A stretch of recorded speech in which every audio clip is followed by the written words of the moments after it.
the best angle, but I can. How does that look too? I mean, I was thinking just. Oh, you just hold it? Yeah. I just don't want to be on camera. Oh yeah, no, I can sit there. Just panning over. Just enough camera shot. Great. Okay. Cool. Well, Justin, give us a few. Sure thing. And I'm ending.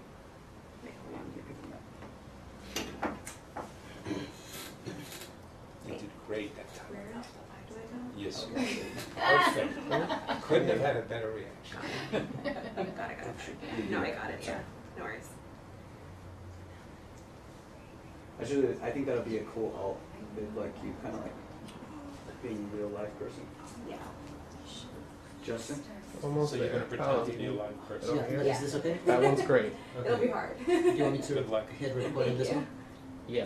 I wish we had And go ahead. Guessing. Record on that. That one is And hit recording. record on this. This one is recording. This one right here? Yeah. Am I like in the way at all? This one is going to be a white to here. Yep. This is already speeding. It's recording? Cool. Hit This record one's on this recording. one. And can you drop the exposure just a tad? Both for Patrisse and Robert. This is what you're talking to always. Yeah. Paolo with the headset. You're Got looking it. right at him. Okay.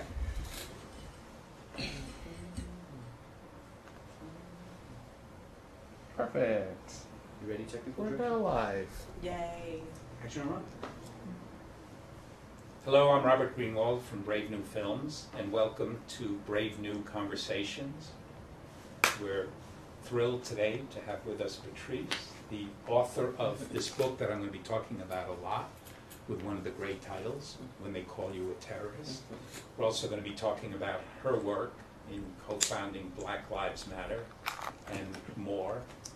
It's a bit of an experiment today. We're broadcasting on 3 channels, live, Facebook, YouTube, and Instagram. So let us know how that works. If you're watching it live or if you're watching it after the fact, is there any difference in the channel? What you would like to see changed? Who else you would like to have come speak? What organizations? What politicians? What book authors? What directors of films? It's wide open as we go forward with the conversation. And I promise you that Amy and Lau, who are here in the room, are reading the comments and the questions and the suggestions for how we can keep changing and improve this going forward. So thank all of you. And with that, so I'm going to make an assumption that many in the audience know about your work and about you. I want to see if we can dig a little deeper beyond the 4,500 other interviews that you've already done on this subject. So very, very briefly, co-founder of Black Lives Matter, all kinds of awards, including Los Angeles Times Civil Rights Leader of the 21st Century. Congratulations. Thank you. Sydney Peace Prize, best-selling book, and now an adjunct professor at Prescott College, which I mentioned because my daughter is at Prescott. Oh, So, nice. and a wonderful college, so happy you're doing that.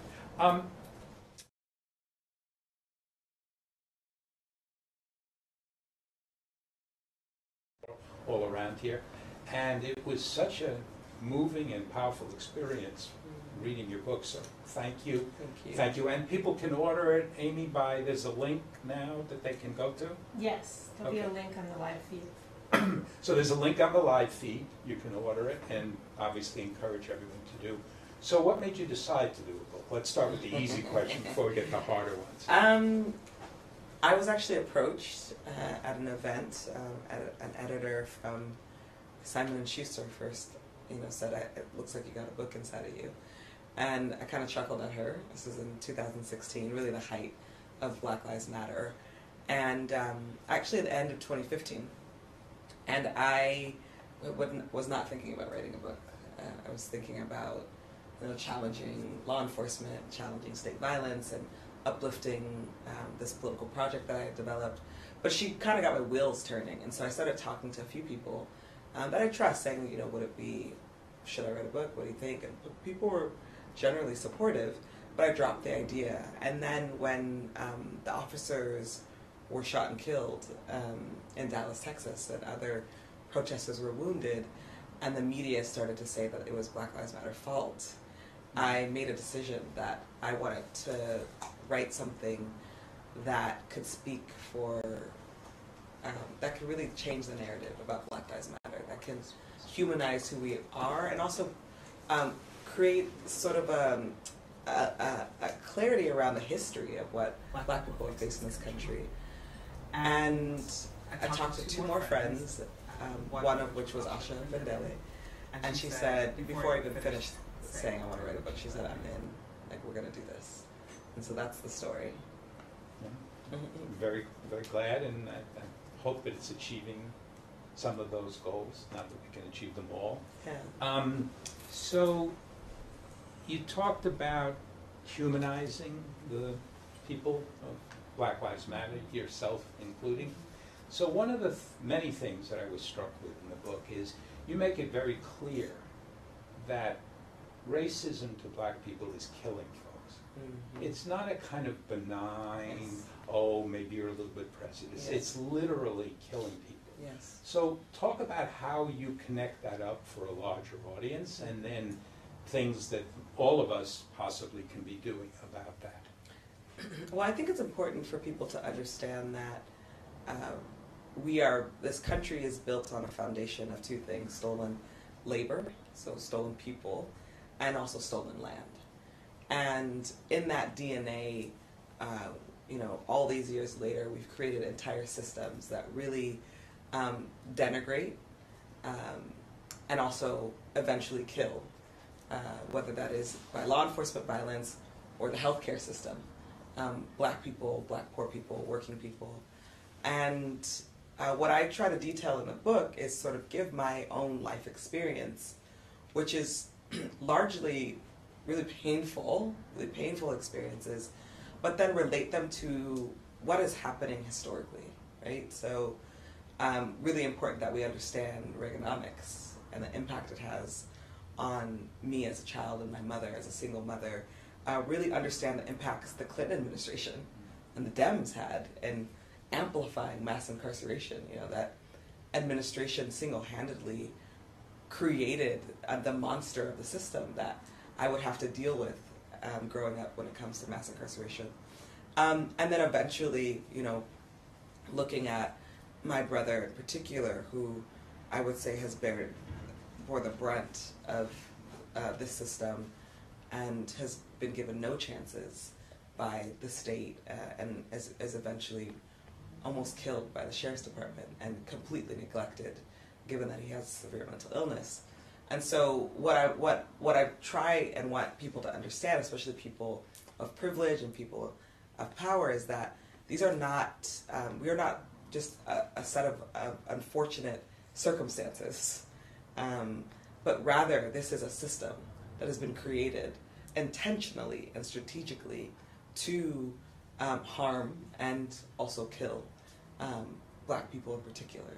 And I think the book does that successfully. I've heard from a lot of white people in particular who was like, I had no, I picked up this book thinking I was going to read a Black Lives Matter book, like hear about the protest, and I actually picked up a book hearing more about the history of this country's racism and them feeling much more clear about what it really looks like and the impact on us. And I think that that's really powerful. Very powerful, and it connects to our work at Brave New Films so directly, in the sense that when I try to describe what it is we do, it is putting a face on policy. Yes. And making and connecting the dots so people do understand that it is systemic, and you do both of those things. Thank you. I mean, really, really strongly in the book. So one of the things that you do, and I've rarely seen it taken on, and I'm going to quote a little bit, which is you talk about how your father disappeared from himself, and then how the system connects the personal to the systemic, so that the system often talks about personal responsibility. And you nail that. That when you talk about personal responsibility, it's then removing the role of legislation, of the system. So Talk about that. Say it again for the audience Yes. and take us through it, because I think it's so critical and it's almost never talked about. Ever. And when you grow up poor and black as I did, everything is about personal responsibility. Everything's about my mother, who was a mother of 4. Why did you have 4 children out of wedlock? Why did you choose that life, right? Everything is about the burden on us. And what I would come to learn in my politicization is actually there are whole institutions that have been created to keep us out of them, and to be strategic in keeping us out, and to be strategic in keeping us poor. And that's, the conversation that we were having in this country was a conversation that was deeply damaging, because when you tell a community and children and mothers that it's their fault that their children can't eat, that it's their fault that their children are dead, that it's their fault they can't get proper health care, that has real impact. And so part of the impact is not just the material impact, but the spiritual, the psychological impact, the shame and embarrassment. I remember going to the county building with my mother, and she would always make sure that we were dressed well. She never wanted people to think we were poor, although we were going to the county building. We were poor. And so this idea that we had to, really save face for her own dignity, it's the only thing she had left, right, was to make sure her children had like nice clothes on to go to the county building.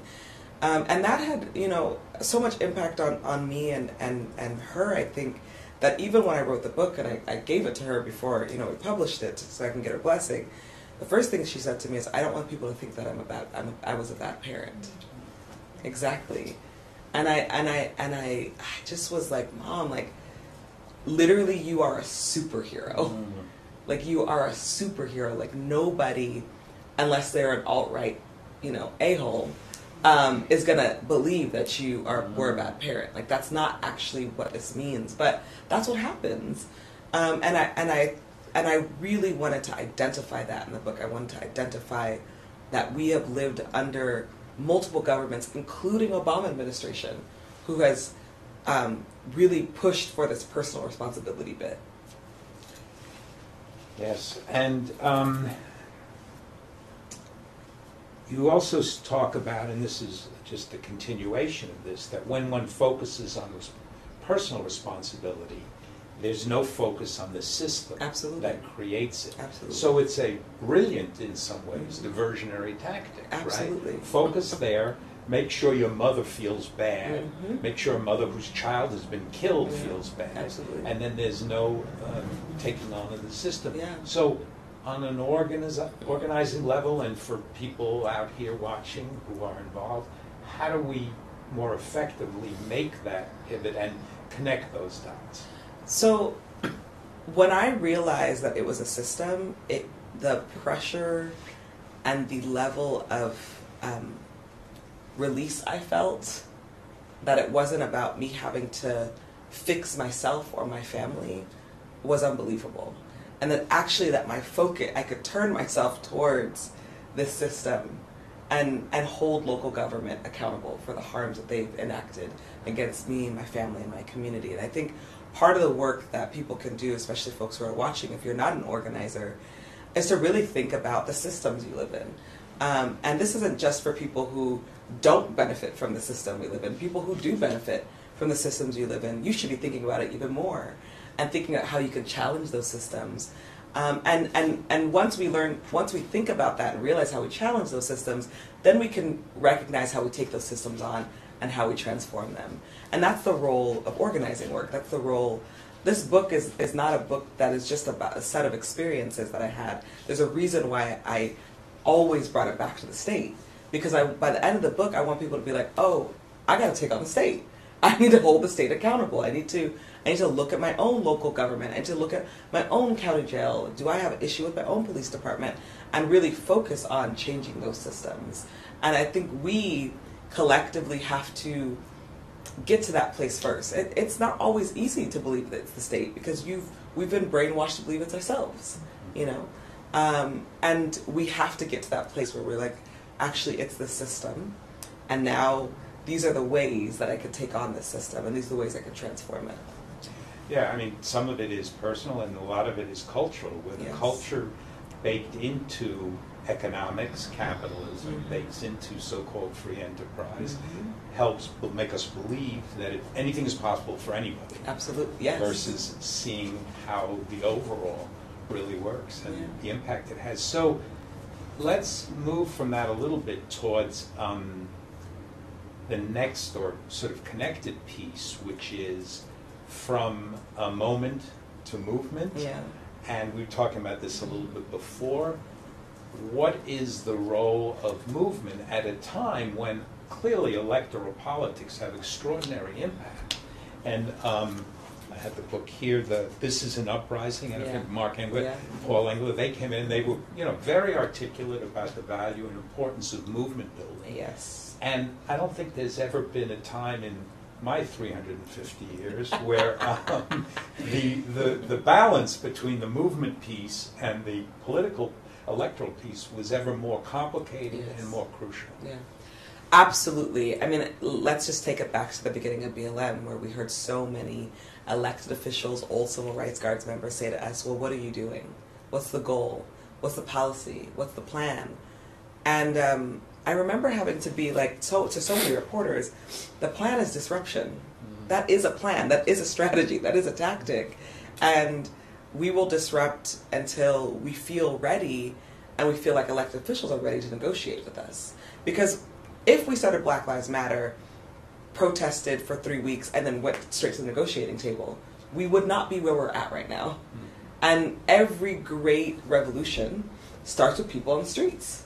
Starts with people saying, no, enough is enough. We're not going home. We are stopping all business. We're stopping everything until our government realizes that we are actually in charge. The people are in charge. And so that's what Black Lives Matter was able to do successfully. And I argue that Black Lives Matter really set the tone for other movements, like the Women's March, like the Me Too movement. We set the tone for how we fight in this moment. And that tone was, we are not going to go back inside. We are not going to sit with elected officials who just 6 months ago were lying to our faces. We're going to actually vote them out. We're going to bring in new people. We're going to disrupt the entire system. And I'm very pleased with what we've been able to do. And we have so much more to do. It's just the beginning. Yes, good to hear that. And looking at it as just the beginning maybe is a way to help people's understandable impatience again. Yes. And to understand the sort of, just as you're saying, going after elected officials, not letting them off. I had the pleasure many, many years ago of spending some time with Mrs. King, as well as Mrs. Evers. And, she was so clear and articulate about the fact Dr. King did not wait for the perfect politician to come along. I mean, can you imagine what a difference it would be if he got up and his sermons were about, if only we could find exactly the right politician to elect. I mean, it's a whole other thing. Exactly. So, happy to hear you talking about that. You talk about the death of your father, again, very powerfully, and you talk about his broken heart and the comparison, potentially, and these are my words, between the broken heart and the nation that breaks promises, and how much of his death was broken heart and physical connected to cocaine, and how much was racism and strip searching and all of those things. So talk about that again. I think it's another way to help people understand the personal as political. Yeah. I mean, my father's passing had such a profound impact on me and also on my understanding of this country. It was sort of one of those moments. My father was 51 when he passed away, far too young, and spent pretty much the majority of his adult life in and out of prison, in and out of handcuffs.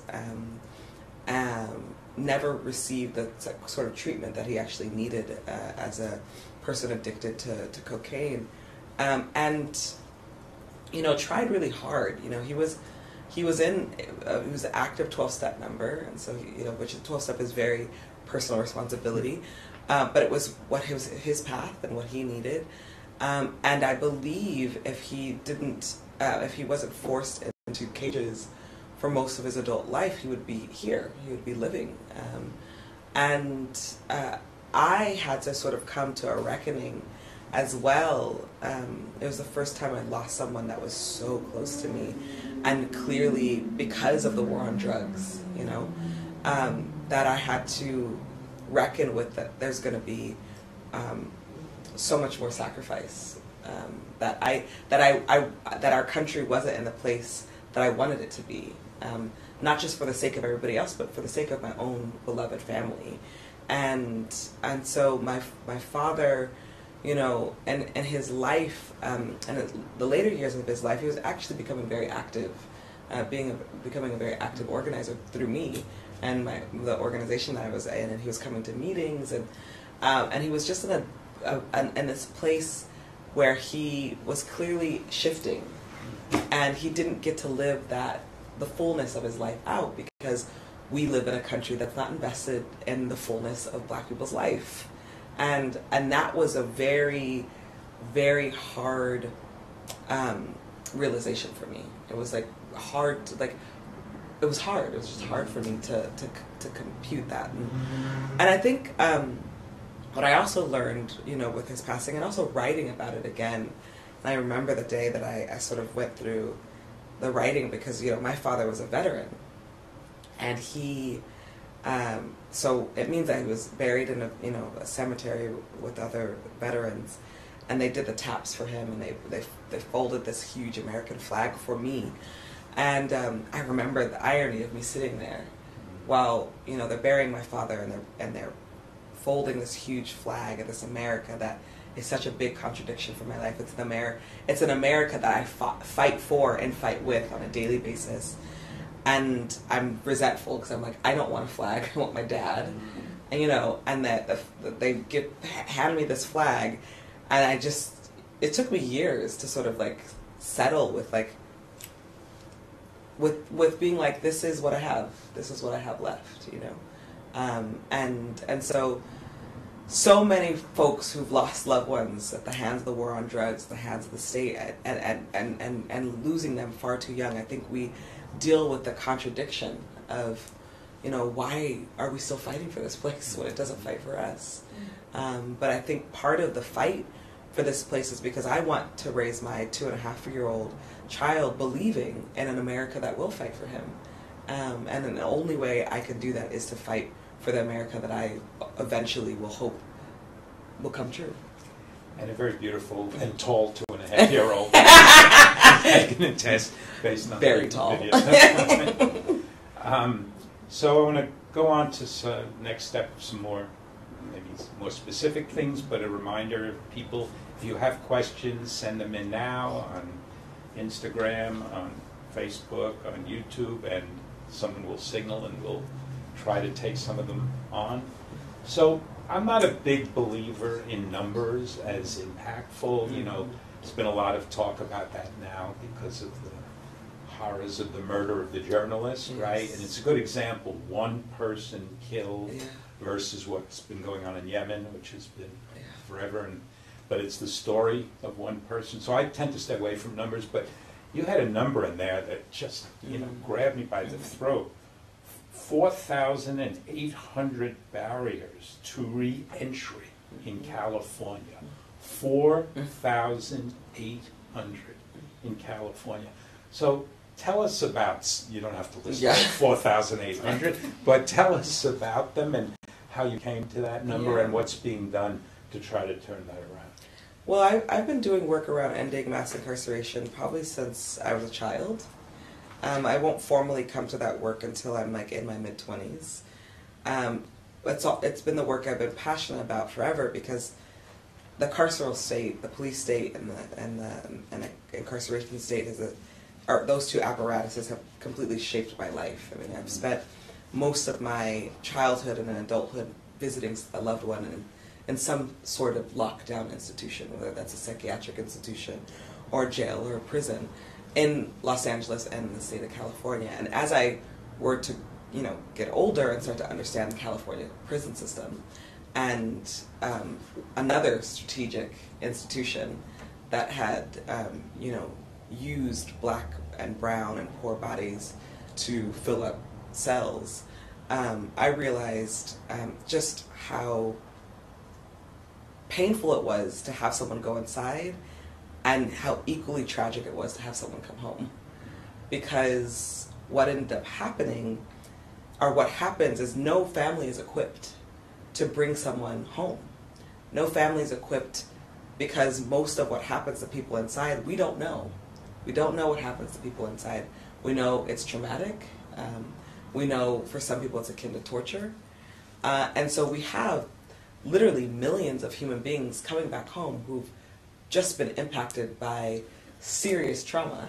And it's not like they're coming home to other institutions being like, welcome home, we have all this care for you. In fact, many of them are unable to work, literally. They're unable to properly find shelter. They're unable to commit to the families that they had. My brother in particular, I think is a painful example of someone who's been so institutionalized, so severed from his own self that he can't actually work. He can't hold down a job. SSI, which is disability, gives him just enough money to pay his rent, but it's not like he could pay for a phone or food and so folks are coming home and they cannot survive. And we wonder why recidivism is so high. We wonder why people end up back inside a jail or a prison. I've met people who've said, I've been home for 3 years, I have not found a job, I don't see a purpose for me here, I was better off inside of prison. That's what environment we have created in the state of California, and I argue in the US. And so if that's not a purposeful institution, if that's not purposeful and strategic, then I don't know what is. And part of our work is undoing the institutions and recreating new ones. I think, I've visited many California state prisons, many, and they call themselves the California Corrections Rehabilitation Department. It's far from rehabilitating people. It's actually creating new human beings. My brother was not who he was before he went inside. He is a completely different human being from who he was.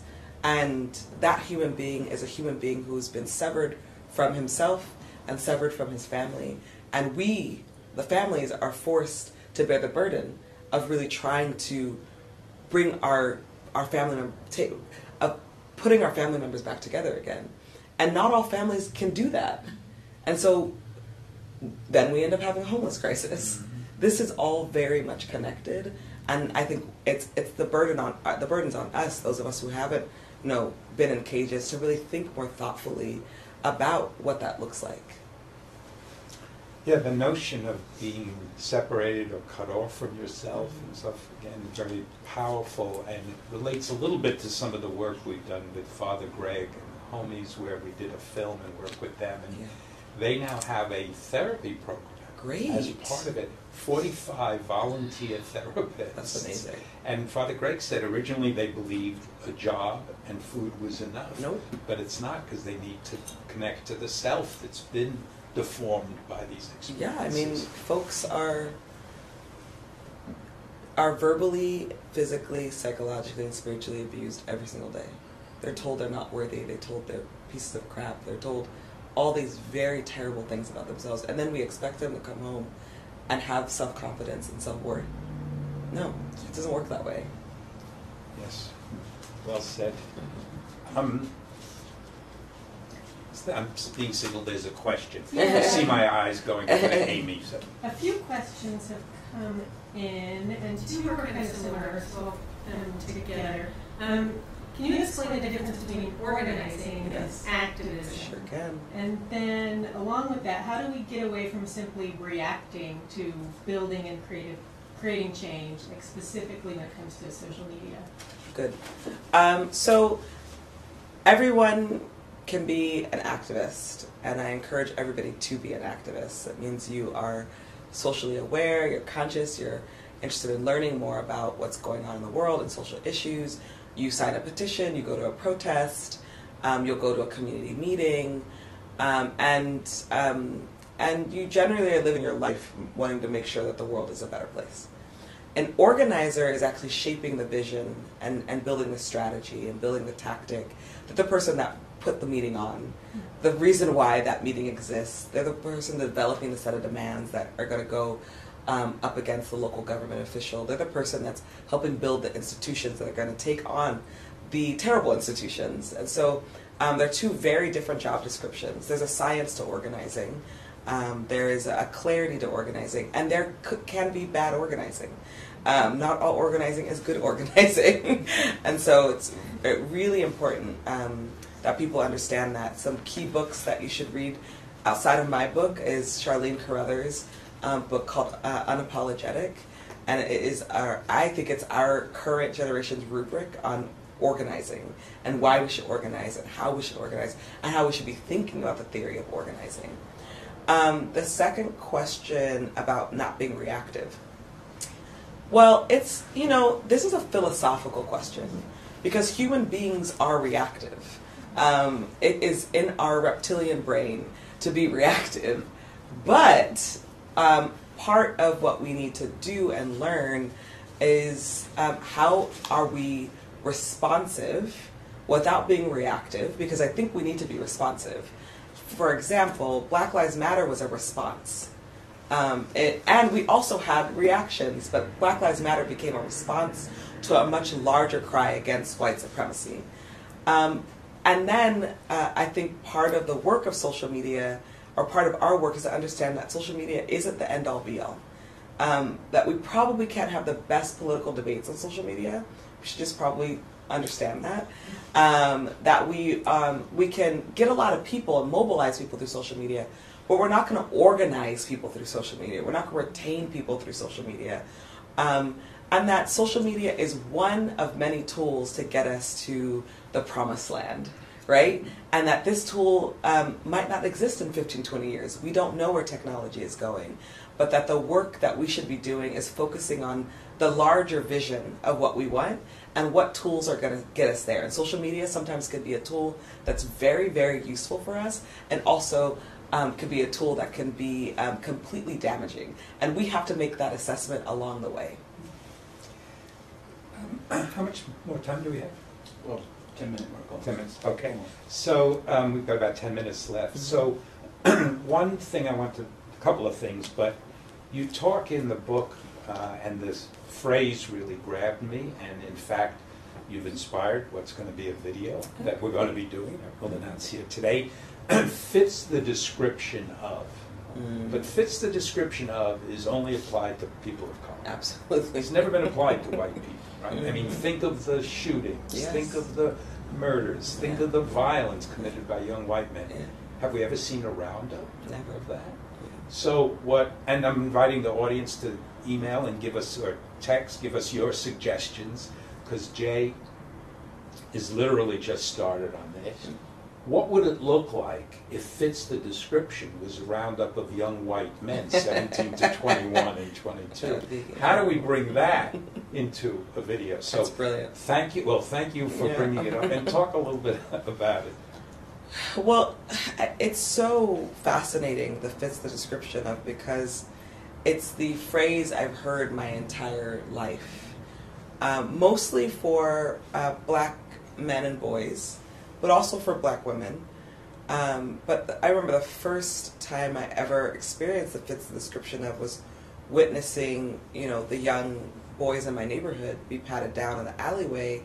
And as I was writing the book, I started to realize that that we were children, and we were not treated as children. We were all treated as second-class citizens. We were all criminalized. But the youngest child I remember was 9 years old, being patted down and violated, no parents around, because our parents were working. They were trying to keep us in shelter and keep us fed. And so we were really left, with our guardians being law enforcement. And I had to, sort of wrap my head around that. What does it mean to grow up in an environment where the police are your first line of guardians in the neighborhood, and so I think that fits the description, and really flipping it, and challenging not just, you know, social media space and digital space, but challenging everybody to think about that, to think about what that means. I'll say one last thing, which is, it doesn't happen as much anymore because I feel like social media has really challenged it. But there was a time, I think, you know, I remember when a shooting would happen, and I would pray that it wasn't a black person, because I knew what it would meant if it was a black person. It would mean the rounding up. We're in a different moment now where, you know, We're rounding up. Exactly. We're in a different moment now where there's so many different conversations about young white boys and rage, even though the larger media isn't doing a good job at it. You know, social media and our sort of like online platforms are really challenging that, and I think it's a moment to really push that forward, because we essentially have an entire administration. Oh yeah, we can hear me. We essentially have an entire administration who used to be young 17 to 21-year-old boys, and now look at the adults that they've grown up into. And I think that is like incredibly telling. And we're having a bunch of 17 to 21-year-old white boys watch these older white men and their behavior and rationalize it. Yeah, that's a hell of a warning. Yeah, I have several questions. Okay, several, and then we'll do one more to come back to the work you're doing today. So why don't we take the couple of questions, Amy, if you can put them together or summarize them if possible. Sure. Well, one, you talked about systems. Is there any legislation that you're currently working on to help change this? Thank you, whoever asked that question. Yeah, so on it. Yes, so locally in Los Angeles County, Reform LA Jails, which is an initiative that I started with a bunch of folks, including now about 50 organizations and influencers. We have successfully collected 247,000 signatures. As of two weeks ago, the County Board of Supervisors unanimously passed that it will be on the 2020 ballot. And this initiative is actually looking at two parts of this county. One part is alternatives to incarceration. We live in a county that's trying to build a $3.5 billion jail. And that jail would be a women's jail, and it would be a mental health jail. And we are building out a report that would actually counter that jail plan and call for the County Board of Supervisors to reinvest their dollars into communities. The second part of this initiative would actually give our current civilian oversight body of the Sheriff's Department subpoena power, so the power to subpoena documents, the power to subpoena officers, as well as investigative power. The oversight body was actually won by my local organization, Dignity and Power Now, in 2016, but it was given no powers. So this would give it powers. I'm very, very proud of this initiative. It's a long time coming. This initiative is dedicated to my brother. This initiative is dedicated to my father, and it's dedicated to the many, many people who've languished inside LA County jails and have died at the hands of the state and have been devastated and harmed by them. So we've had lots of families join this effort. We've had lots of celebrities and organizations, and I think we'll pass it. And so very specifically, where do people go to help, work, get involved, sign petitions, give money? So petition signing is over, but you could do all the other things, and you can find us at Reform LA Jails across all platforms, on Facebook, on Instagram, on Twitter, and you can look us up online. And we are incredibly active, so we're waiting for you to sign up. Yes, and their incredible activity depends on all of you doing something. As I say around our full length and our short films, and I'll say with the conversation, if we all finish watching and having this conversation, and each of you doesn't do one thing that you might not have done, then the conversation has failed. Mm-hmm. And we don't like to fail. So, exactly. Amy, there's another question? Yeah, so I think this is the last question that'll come from social, so we'll end it on a positive note. So in the closing of your book, you recount election night, and you question, how are we going to survive in a Trump presidency? As we are approaching 2 years later, what keeps you going? What gives you hope?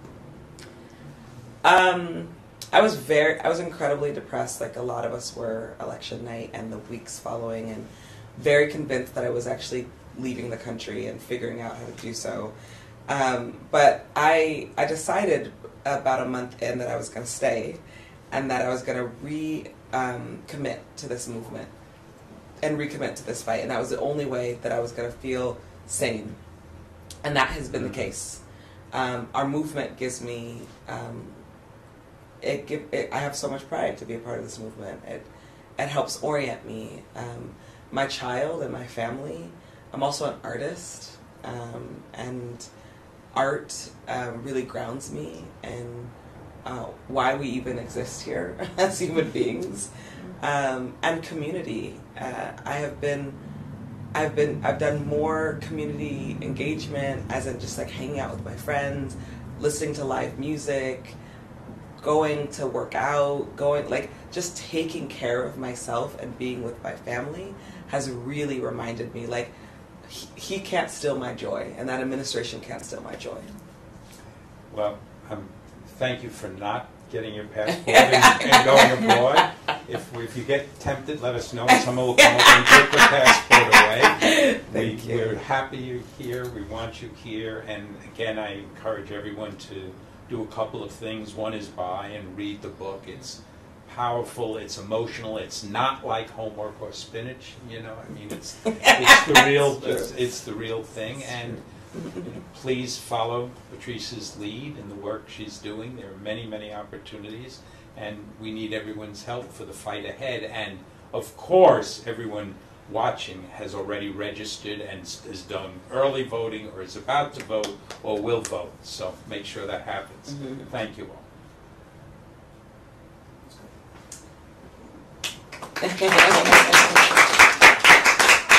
Thank you all. That was really awesome. Thank you.